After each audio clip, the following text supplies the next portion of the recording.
We all live on the territory of the Republic of Karelia, which has been home to many nations since ancient times. Some of them still retain their culture, language and traditions, while others are gradually losing their originality and uniqueness, because now, when the main language of communication has been Russian for many years, people start thinking about studying the indigenous dialects of our region.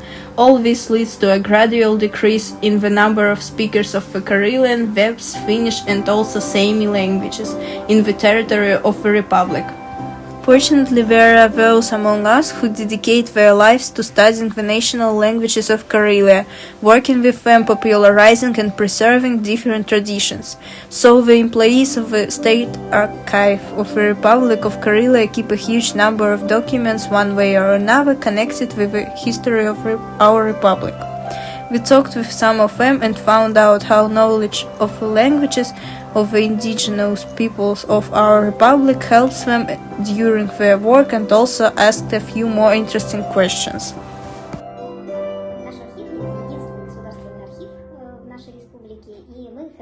Our archive is the only one in our republic, and we keep more than 2 million files that reflect the history of our region. Many of these documents are in foreign languages, in particular in Finnish, because this language has been used for quite a long time in many areas of our republic. It is very important for us to understand what is contained in these documents, and remember Finnish is important and necessary for our work.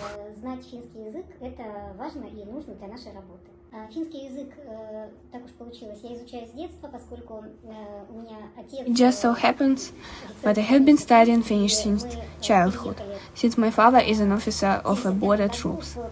We moved in 1975 to the village of Kalevala, in the north of our republic, so I had to go to the first grade, and my mother decided that I should study Finnish, although I am Russian, and no one in our family knows Finnish. Well, Mom thought it was necessary, and she was not mistaken, because in fact, this language was very useful to me in my life. I studied it at school from the second grade. When I studied it at the university when I was a student of history department, where we were in a Scandinavian group and we studied Finnish and Swedish.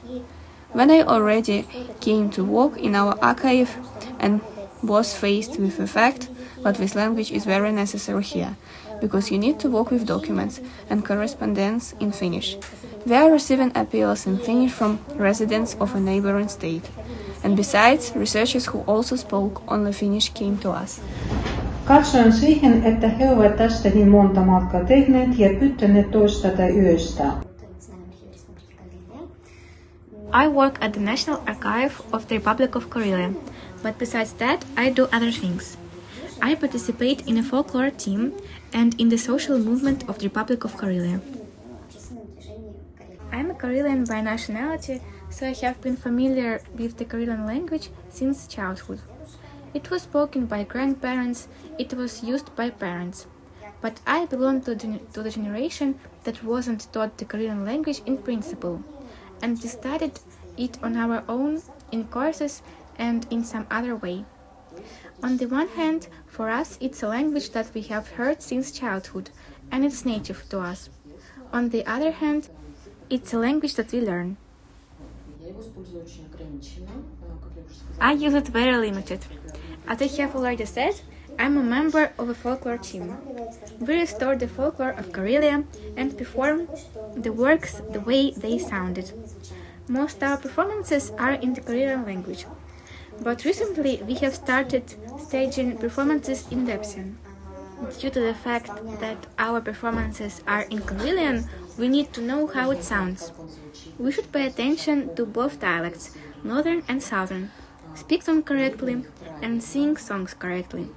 That is why we have to know the language.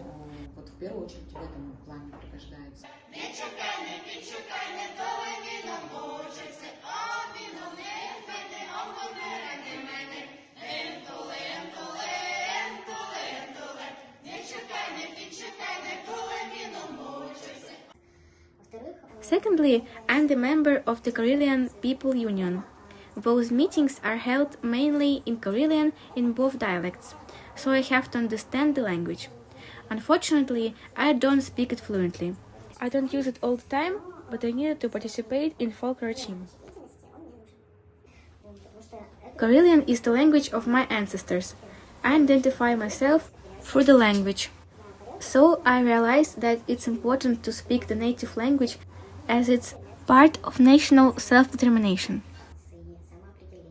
The Websian language is also preserved in our republic, so recently there was a presentation of a children's book in Webs, and an audiobook was released.